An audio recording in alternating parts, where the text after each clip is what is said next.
This is the center of the high school sports universe. The Prep Spin Podcast. We are Prep Spin. We are your school, your sport, your team, your game. Live from the BGO studio. Presented by Mingy Beef Jerky. This is the one and only. The man, the myth, the legend. This is the king of stream. William Moorfield. William Moorfield.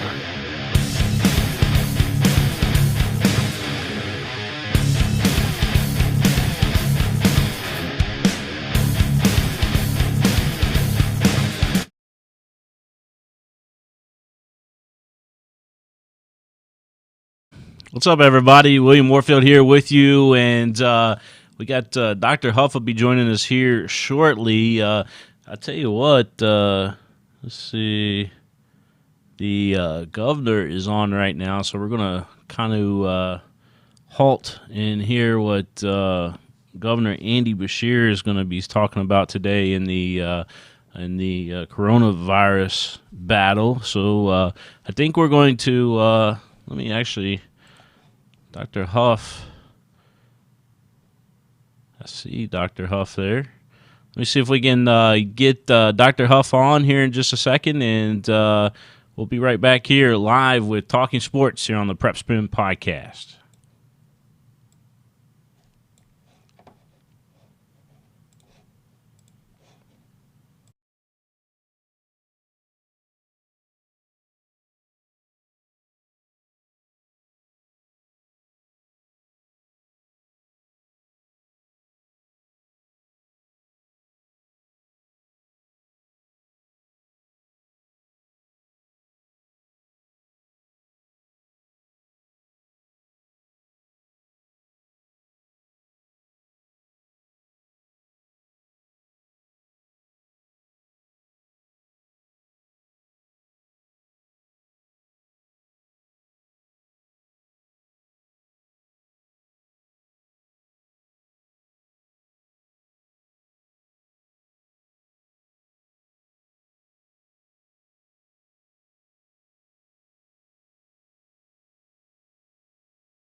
Dr. Huff, you got me?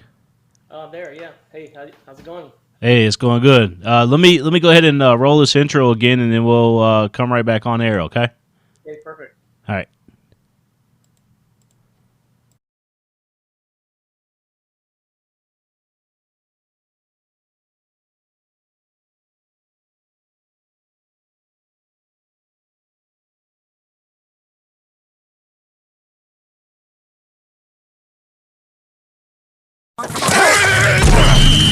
This is the center of the high school sports universe. The Prep Spin Podcast. We are Prep Spin. We are your school, your sport, your team, your game. Live from the BGO studio. Presented by Mingy Beef Jerky. This is the one and only.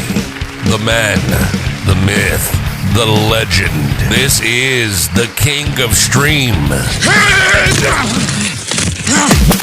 William Moorfield. William Moorfield.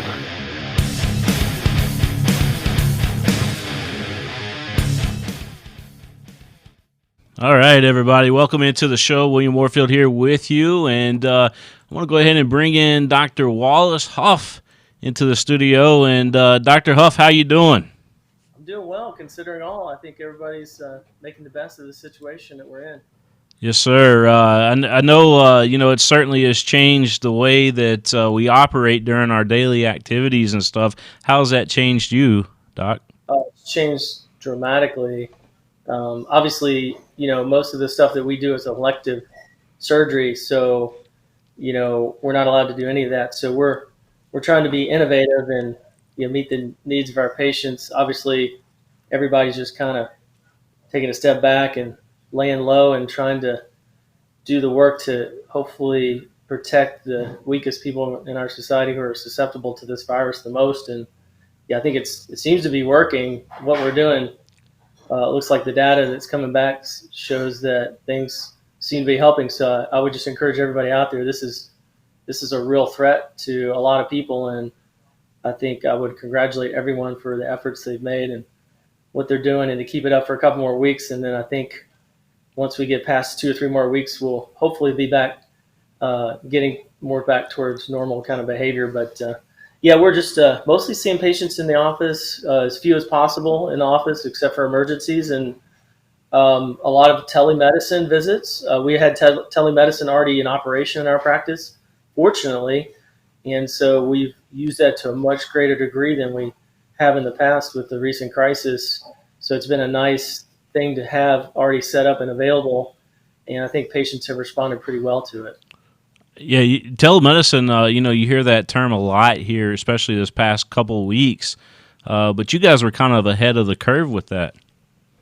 Yeah, I don't know if it was just serendipitous or whatever, but we've had it up and running earlier this year. We got it up in the fall, and we've been thinking along the lines of telemedicine because we knew it was coming for the last several years. There wasn't a super great platform, and until just recently that we felt was making it worthwhile to pull the trigger. And now that the insurers have come on board with reimbursement for televisits, it really makes it much more doable for the physicians in our area. And so I kind of like to think that as a practice, we're pretty cutting edge on technology and trying to stay up on trends and trying to do what's right for the patient, give them everything we can that's new, that's better, that may help them help get access to us. And in the sports medicine world, it's going to be a game changer, I think, being able to be on the field with our trainers through tele to assess an injury on the spot, at least with our eyeballs, and help triage that injury and figure out what's the next step. And does that patient need to go to the hospital? Do they need an X-ray right now, or can they see me in the office tomorrow? I think it's going to really help us take better care of people in the long haul. Yeah, it seems like it'd be a game changer, especially in the sports field. Yeah, I'm excited about that component of it, and so we're going to be rolling that out, probably later this year in some of our sports team coverage, and you'll see that more and more as we go forward. Well, let's rewind back a little bit, if you don't mind, Doc. Why don't you tell us about yourself and where you're from and your family, and let us know a little bit about you. Yeah, I was one of 3 boys. I was raised in a little college town called Blacksburg, Virginia, and I did most of my training at the University of Virginia as far as medical and orthopedic training, and then I had my first practice in a small town, Abingdon, Virginia, for about 8 years. And then a friend of mine lured me to Central Kentucky, a guy that I trained with at UVA.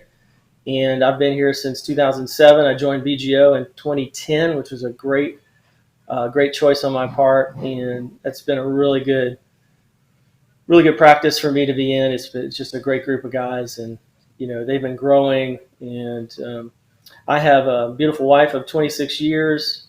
I have 4 children, 3 boys who have all left home or in secondary education, and I have a 4-year-old daughter, which is my little 50th birthday present surprise. I turned 54 this year, and she's 4.5. So that's been keeping me young, and I would have never guessed that you were 54 years old, considering, I mean, you look like you're 30 years old. I appreciate that, William. And you didn't have to say that, but I appreciate it. I mean, it's the truth. It's the truth.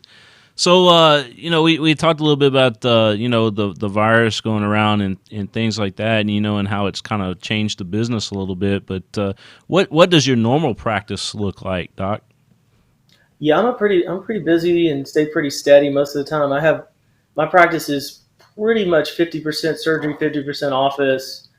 So I'm typically doing 2.5 days of surgery and 2.5 days of office patient visits. That's my typical week. I have a couple PAs, Michael Blackburn and Mike Jones. They help me out, and I have a couple of satellite clinics. So my PAs really help out with the satellite clinics. I have one in Georgetown.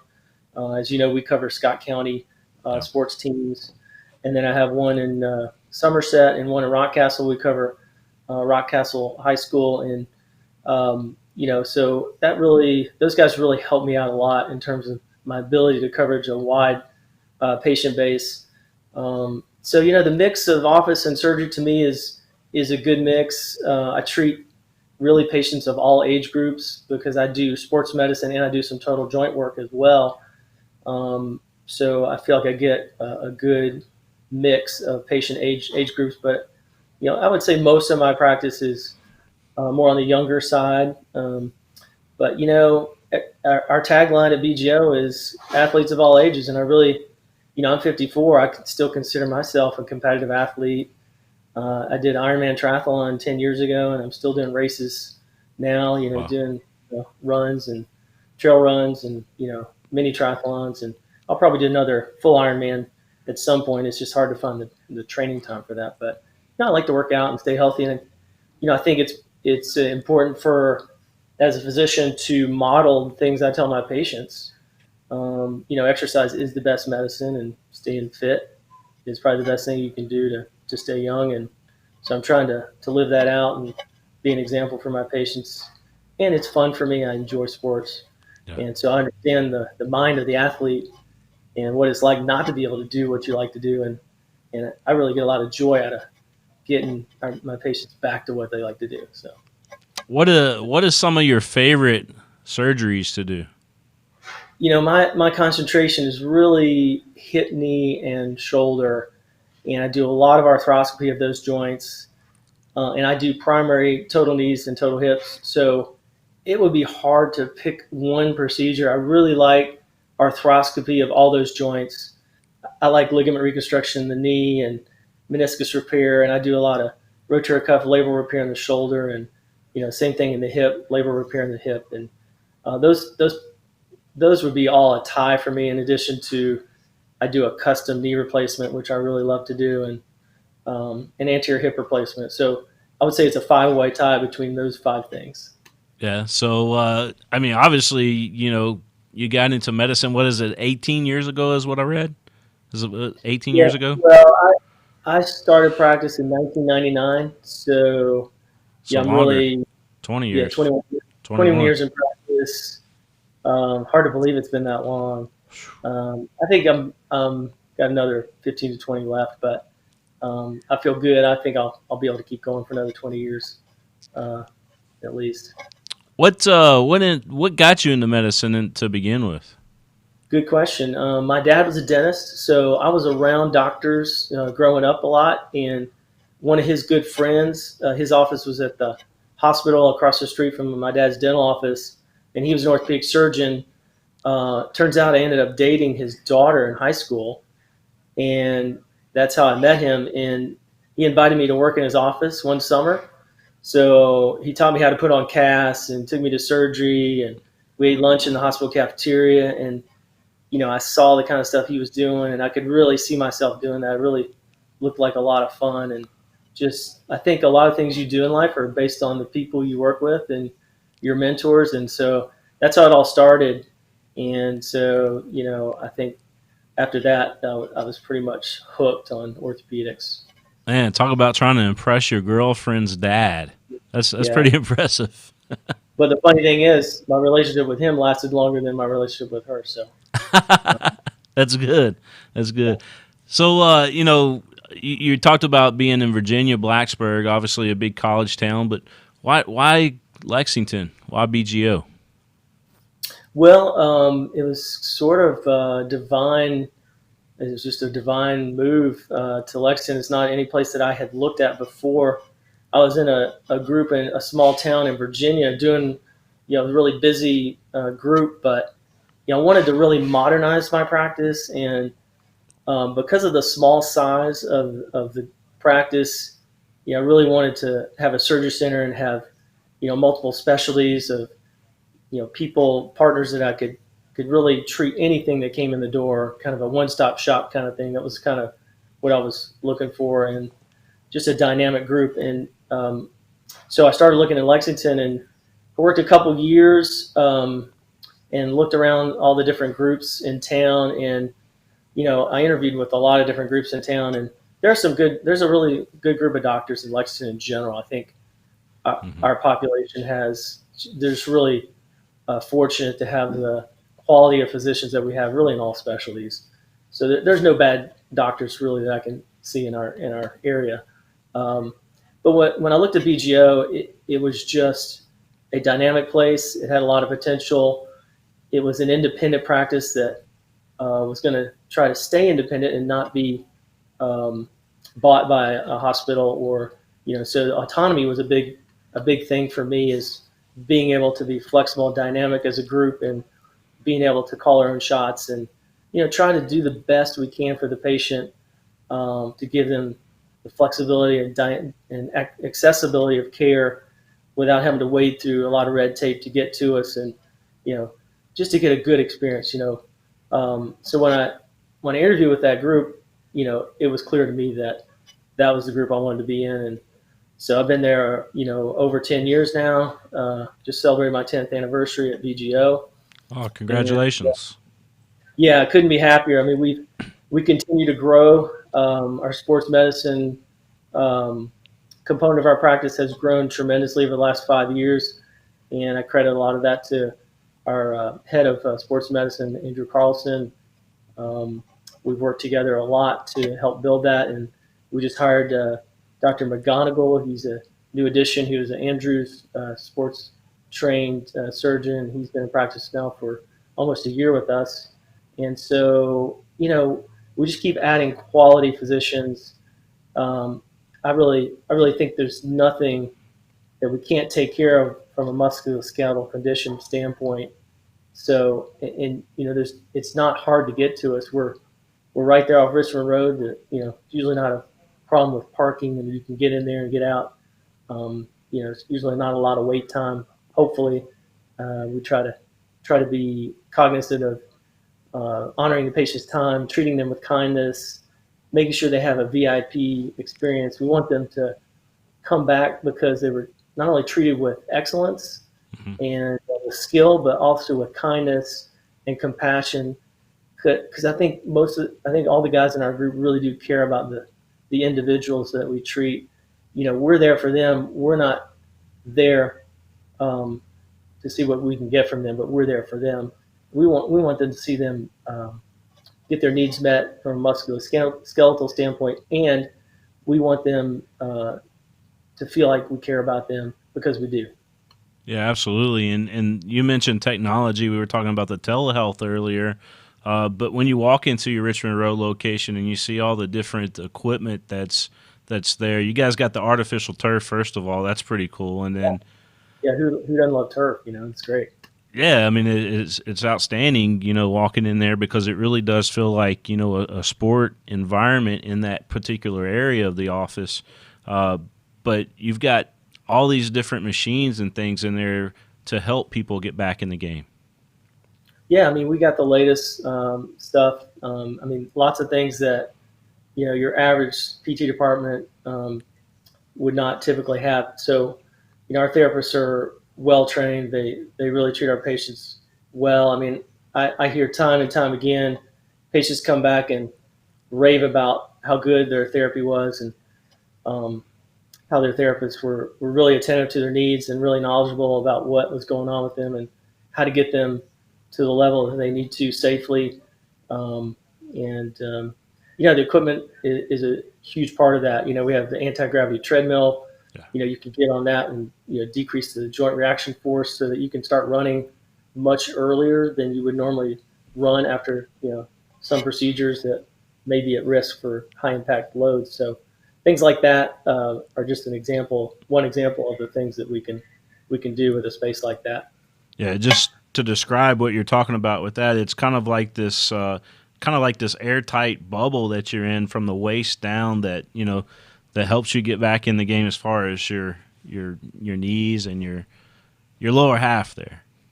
Yeah, it's like being in a kayak with the lower half of your body sealed in a airtight container, and they drop the pressure so that gravity is no longer a force like it would be on the lower body. Yeah.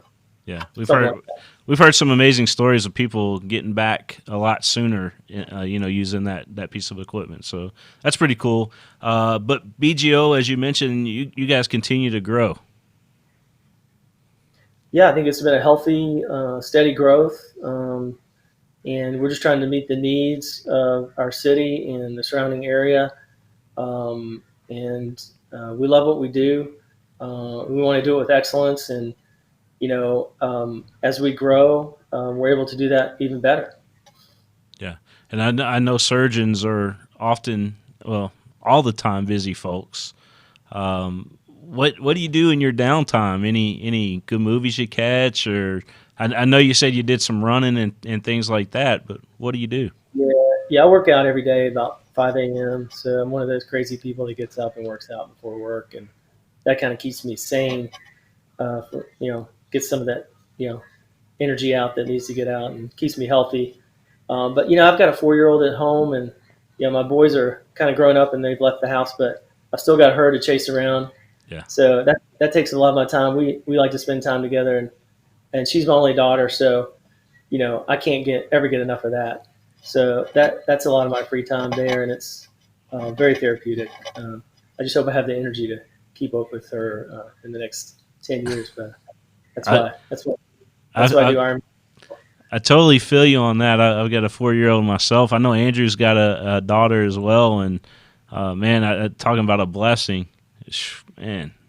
It's great. Just that father-daughter relationship is something special. And so we have a music room at home, and so I play drums and piano, and so I'm teaching her how to play the drums, and eventually she'll start piano lessons as well.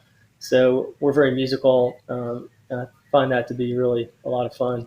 Yeah, the boys come home and we'll kind of get in the music room and we'll have like a full band going, and we jam together. So that's one of the things we do as a family.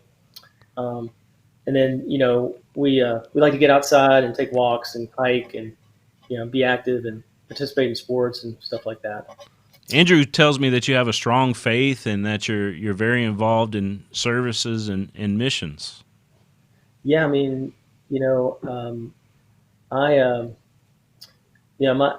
my faith in life started a little bit later than most. I think I would have called myself a faithful person, but it really didn't take hold until maybe 13, 14 years ago, right after I moved to Kentucky.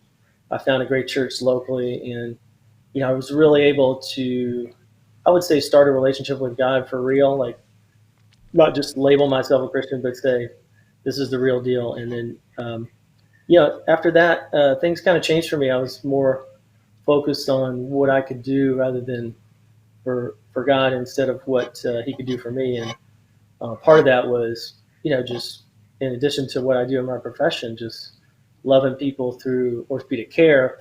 We started taking trips and doing things in the community. And I got the opportunity to go to Uganda year before last, the summer before last, and I took one of my sons with me, and we went with a team, and we did some construction work, and so that started a relationship with a little town in Uganda. It's Busia, which is near the Kenyan border, and I saw during that trip all the medical needs there were unbelievable, and people there.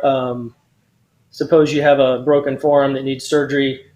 It's a choice between spending all your family's savings to get that forearm treated and traveling 3 to 4 hours to get treatment, or you let it heal crooked and you lose function, and your family can eat for the next 3 months. It's really that's how things are there, and it kind of broke my heart. So I've been working with the people in that town. I'm going to take another orthopedic surgeon, Dr. Rollins. I think he's planning on going with me next summer, 2021.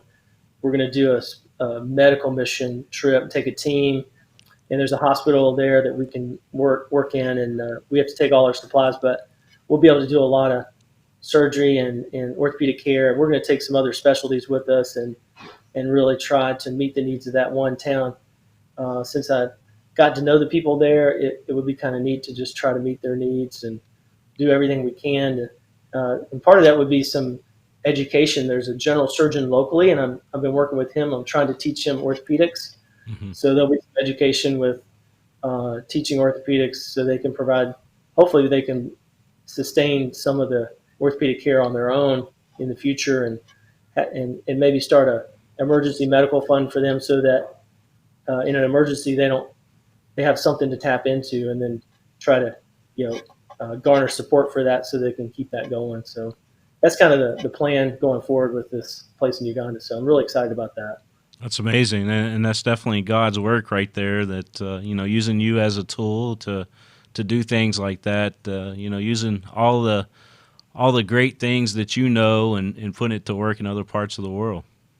Yeah, I wouldn't know anything that I know or be anywhere that I am without God. So yeah. I give him all the credit for giving me the ability to do what I do. And I love what I do. And I think it's a gift from him that I get to do it. So what do you see, BGO, we talked about the growth of BGO, but what do you see BGO as far as in schools in the next few years under, your guidance and Andrew's and the whole staff there at BGO? You guys continue to add more schools and do bigger things with those schools. Yeah, we just want to continue to develop those relationships, because we know that from a sports medicine standpoint, that's what we enjoy doing, and treating kids of all ages really, and giving them the best care that they can get is a passion for us, and we know that for families of those kids, we want to do the same thing. So we know that if we do a good job with a child and their orthopedic care, moms are usually the quarterbacks of the healthcare decision making in most families. So yeah. They're gonna likely bring their husband or rest of the family along with the athlete that we treat, and so out of a passion for the athlete and giving them good care, I think that's our best marketing plan. We don't have a lot of marketing dollars to put out into just general marketing. So our idea of marketing is to take good care of people and treat them with kindness and respect, and develop those key relationships with schools and with coaches, with athletic directors, and bring on good athletic trainers and good support staff, good physical therapists, and good doctors. And working as a team, we have a lot of fun. I mean, yeah. I don't have to bear all that burden on my shoulders, because I have this huge team of support around me with all those people I just mentioned, delivering the best care that we can deliver. It really takes a village to deliver good care to the athlete. And so I think that's kind of the model we're trying to follow. And as we add more people onto that, we're able to do it in a wider scope and add more schools. We certainly don't want to add too much too quick. So that's why we're growing at a steady rate, and we want to be able to give the schools that we partner with really good service, really good attention, feel like that they're not just another number, but that we're really able to give them really high quality care and accessibility. Yeah, and you guys do an outstanding job with that. Every time that I'm at a BGO, school, so to speak, whether it's down there in Laurel County or whether it's here in Lexington or Scott County, you mentioned, I mean, they're well taken care of through BGO. Well, we like to think so. I mean, obviously, everybody has growth points, and we're always analyzing what those are and trying to do better if we get some criticism. And so we're not afraid of criticism, but we certainly will use the things that we need to improve on to do better in the future. Yeah.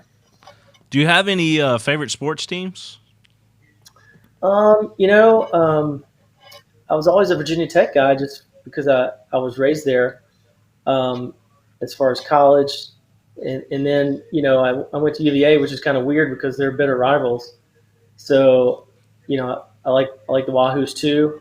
And then I moved here, and you can't be here long and not be a part of the Big Blue Nation. And I would say UK's a number one for me right now as far as college, and I still root for my Virginia schools as well. So you must have been kind of torn a little bit there as far as the bowl game goes. When Kentucky and Virginia Tech played. There was a no lose situation for me because I'm happy either way. So I thought it was a great game. Yeah, I'm surprised that Lynn Bowden ran over that defense as well as he did, and that just tells me what a good offensive line that UK really has. Yeah. In addition to his talent, they got a lot of talent too. So because that wasn't their best defense ever, but Bud Foster defense is a pretty solid defense for the most part, and they really racked up a lot of yards on those guys. Are you missing baseball right now? I know baseball is supposed to be starting up soon. Missing everything. Yeah, I usually take my boys up to Cincinnati for a couple Reds games every year, and so all that stuff to look forward to. But times like this, I try to be thankful for the rest that we get, where we're not as busy. Try to spending more time with family while we're in this crisis, and really thankful for that. And so you can let the time do you, or you can do the time. So I'm trying to do the latter of the two, and just focus on the things I can be grateful for, and trusting that we're going to get back to normal here in a couple months. So get those sports going again. The times we are in, though, it does kind of make you think and maybe not take things so much for granted. Right. Sometimes you got to take something away before you know how much it meant to you, or how much it didn't mean to you, and what's really important. Yeah. So I think everybody's kind of going through that right now, and there's a lot of people under anxiety and stress from the financial strain of this. And I'm glad that Congress came through with this support that's coming through soon. So I think that's going to ease a lot of that stress on people, and hopefully they can just take this time to just connect with the ones they love, and take a step back and realize that life's more than about the things we make it about sometimes. Sure is. Well, Doc, I've truly enjoyed your time here today. Is there anything that you want to talk about that we haven't talked about yet? No, I think that pretty much covers it, Wayne. So, man, I totally appreciate you guys. BGO's been a great partner to us at Prep Spin for many years now, and we couldn't do what we do without you guys. So we appreciate your all support. Yeah, thanks, Wayne. We really appreciate what you do with Prep Spin. It's a really what you do is really an asset to the community, and I know a lot of people follow this stuff that you put out, and we're really grateful for what you do, and hope you can continue to do it with excellence like you do every week, and we'll do everything we can to help you in any way we can. So I appreciate that, Doc. Dr. Wallace Huff here live on the Talking Sports podcast here on Prep Spin. We'll be right back here in just a few moments.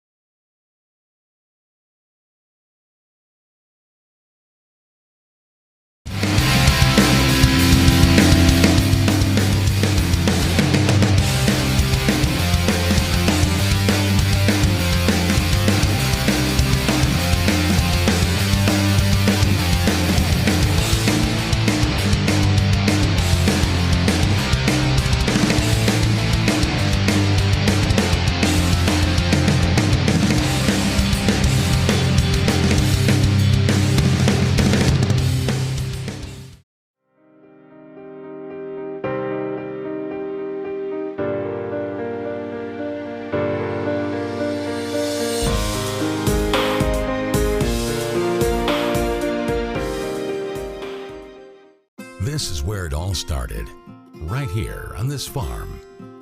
We may have grown over the years, but we've never lost sight of what was important to us.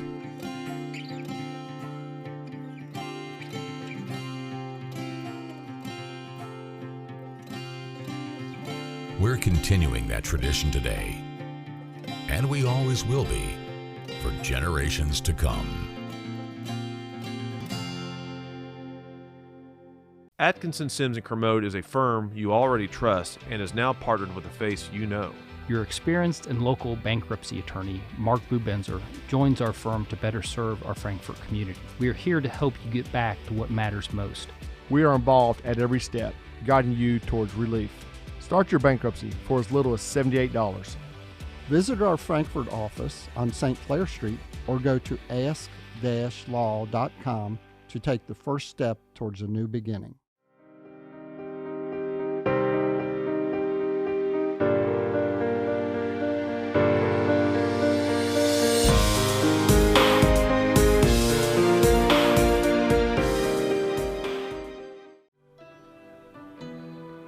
At Atkinson, Sims & Kermode, we are here to help you get back to what matters most. Helping you through your financial situation is our only purpose. We are involved at every step, guiding you towards relief. A better life can't exist after bankruptcy. Start your bankruptcy for as little as $78.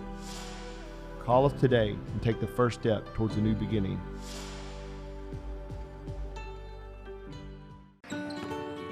That familiar sound of rubber and wood floor. The feel of the ball passing between hands and air. The squeaking of the sneakers. And the moment of silent breath thankfully followed by the whipping of net. And the reward after. This is a moment to remember. This is a Mingy moment. All right, back here live at the BGO studio. William Moorfield here with you. I just wanted to come back and touch on, we got the Bluegrass Night of Champions that are going to be coming up here soon. We'll get you guys an official date on that as soon as we find out when it is, because it had to be pushed back because of the coronavirus and everything, and so. Let me just show you. We do know who some of the winners are, so let's go ahead and highlight those amazing student athletes, and we'll start with our comeback champions. So here we go. This is the Bluegrass Night of Champions. Again, the annual event coming up here shortly, and we'll announce when that date is going to be, when we're going to have it. And, of course, we always broadcast it here live on Prep Spin. But congratulations to Western Hills and Logan Thomas.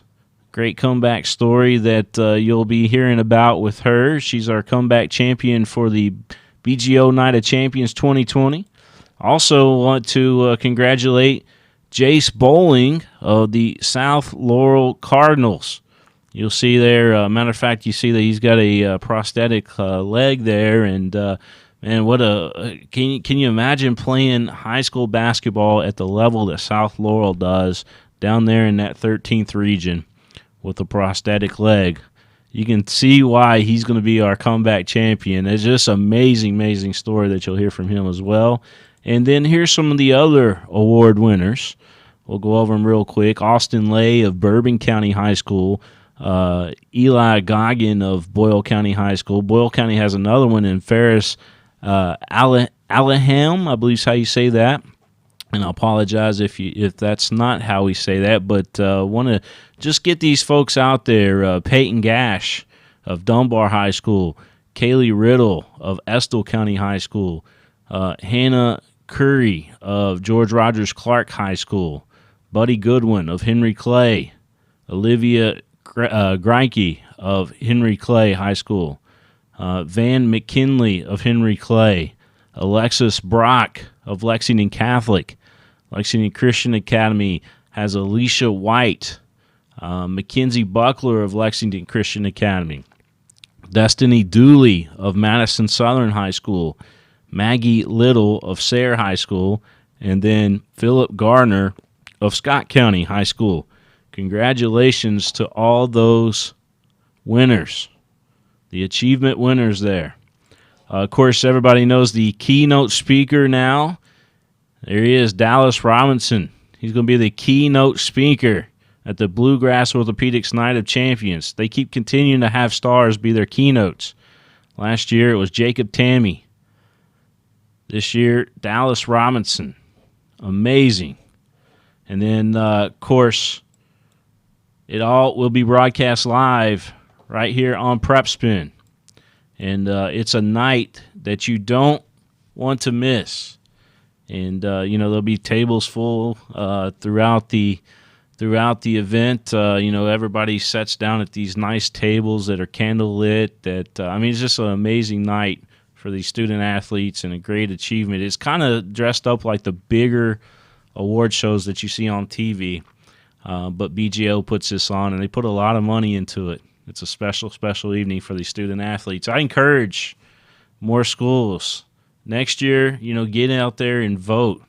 Put your entries in to recommend student athletes. This year's already done. We already know who all the winners are, but next year, start thinking about that. I want to plant a seed with you now so that you can get your student athletes recognized. But certainly congratulations to all these great award winners for 2020. And we will have a night. We'll have a night very soon that the BGO Night of Champions will take place and have it live for everybody to see right here on Prep Spin once again.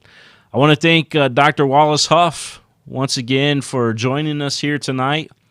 And I want to thank BGO again for all their support here on the network. Again, we couldn't bring you shows like this without their support. Also want to give a shout out and a thank you to our title sponsor on the network, Mingy Beef Jerky.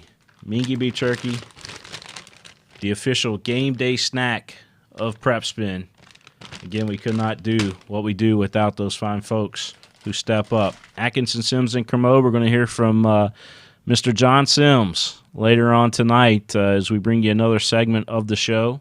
Later on, I believe we're going to go on air at 8 o'clock tonight with John Sims. We're going to talk about sports and finance. It'll be a great show later on this evening, so stay tuned for that as well. Keep checking back on our Facebook page. Keep checking back on our Twitter page for all the updates and for more links to live talking sports shows just like this one. Well, that's going to do it for me. I'll see you guys later on this evening. So long, everybody.